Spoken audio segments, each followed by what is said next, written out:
Afinal, o que é genocídio? Vamos ver o que diz o dicionário?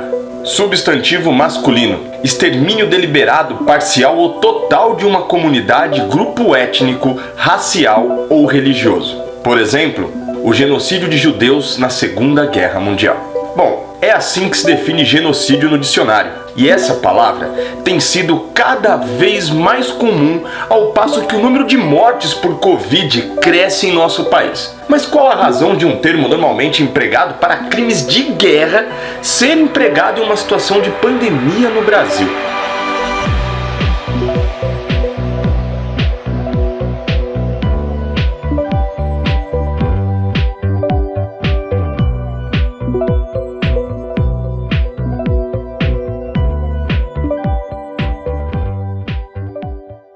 Esse é mais um vídeo do canal Pé de Limão, um projeto colaborativo e solidário de comunicação. Nos desculpe o tom de hoje, que é um pouco mais sério, mas é que esse vídeo é sobre respeito à vida.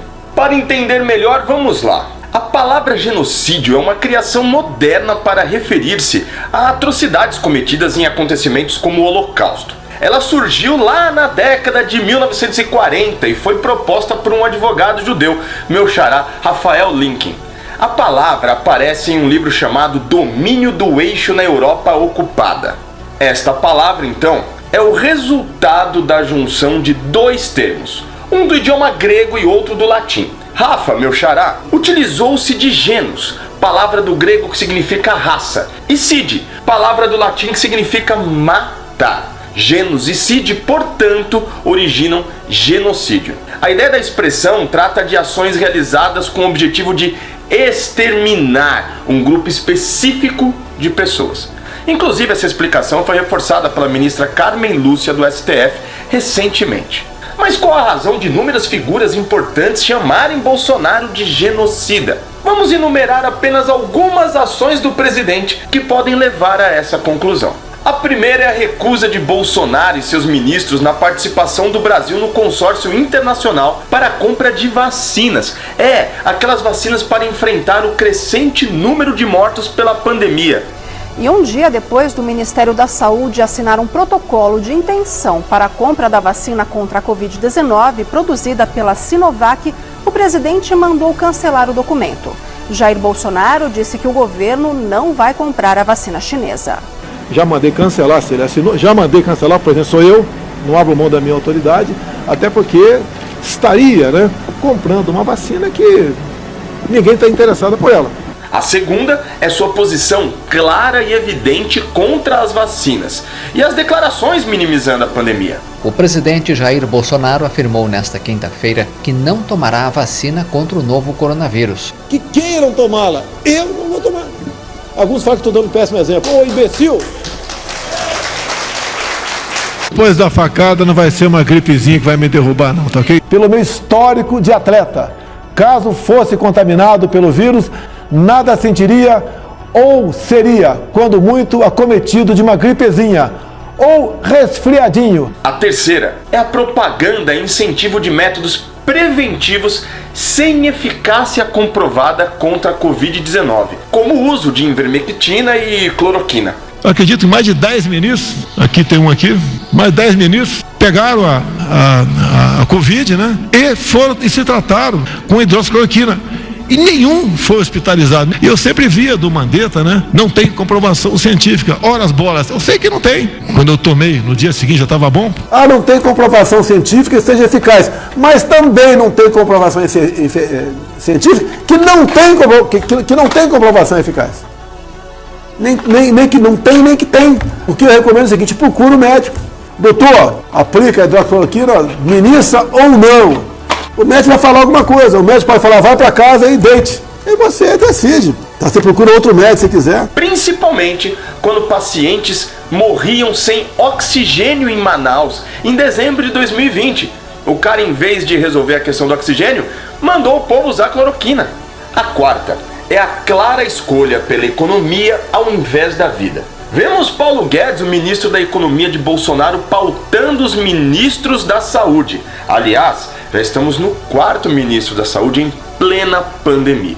Se nós simplesmente saíssemos aprovando medidas sem uma consideração também com os efeitos econômicos, nós corríamos o risco de uma desorganização da economia. O quinto, Bolsonaro promovendo aglomerações e insistindo em se posicionar contra o isolamento social. O presidente Bolsonaro provocou aglomeração ao pular no mar no litoral de São Paulo. O presidente passeava de lancha pelo mar da cidade de Praia Grande quando decidiu mergulhar e nadar em direção aos banhistas. Dezenas de pessoas se aproximaram dele. O sexto, junto dos filhos, promoveu confusões diplomáticas com a China, principal produtora das vacinas para o Brasil. O embaixador da China no Brasil, Yang Wanming, respondeu uma declaração de Eduardo Bolsonaro em que o deputado estadual culpa o país asiático pela pandemia de coronavírus. Através do Twitter da embaixada chinesa, o diplomata criticou a postura do deputado e afirmou que a fala dele fere a relação amistosa entre os dois países.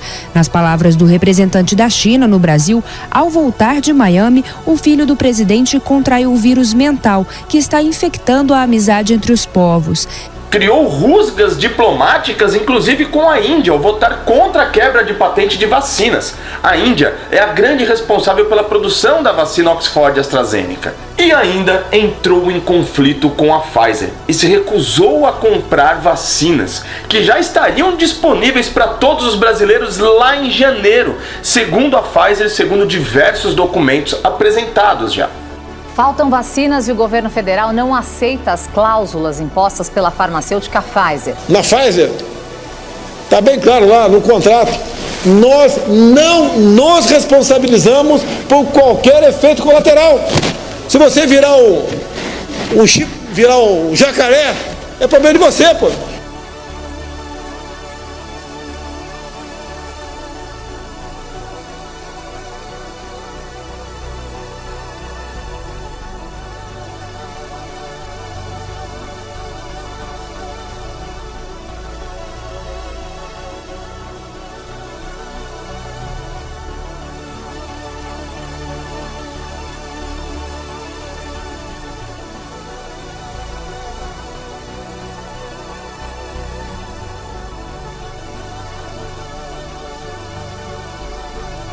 Por conta desses motivos que nós colocamos aqui, mais alguns outros que você certamente está se lembrando, Bolsonaro já possui uma notícia crime na AGU e uma denúncia no Tribunal Internacional de Haia por crimes contra a humanidade. Esse é um fato novo, pois até então nenhum presidente brasileiro foi denunciado em uma corte internacional por um crime como esse, genocídio.